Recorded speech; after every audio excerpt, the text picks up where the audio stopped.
we got here just in the nick of time. What does that make us? Big damn heroes, sir. Ain't we just?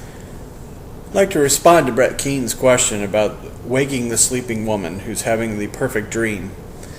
The answer is absolutely yes. You wake her up. Pain is part of what makes us whole as human beings. There is a Twilight Zone episode that deals with this very topic, in which a man is given everything he wants in the afterlife, and after a few months of thinking he's in heaven, he suddenly realizes that he's actually in hell. You see, a world without pain is a world without risk, and a world without risk is a world that is doomed to become boring.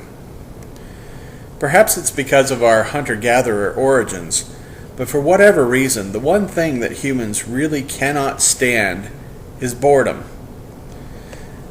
Brett mentioned that we love to escape the real world from time to time. We read books, we watch movies, we play video games. But what's the content of those activities?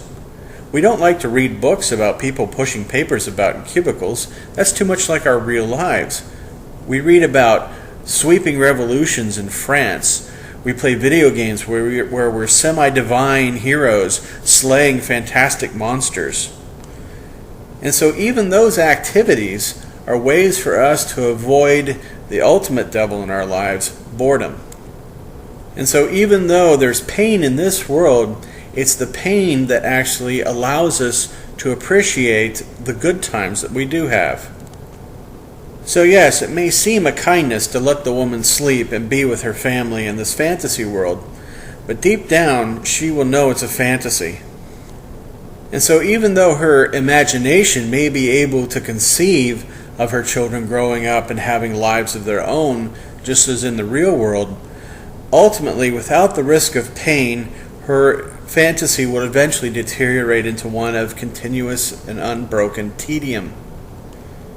As the old saying goes, all sunshine and no rain makes a desert. We all enjoy the visit to the garden, but we know that we cannot live there. And we know that without the rain, the garden itself cannot last. So even though she may not thank you for it in the short run, ultimately she's better off awake, as are we all. If I'm your mission, Shepard, best give it up. You're welcome on my boat. God ain't.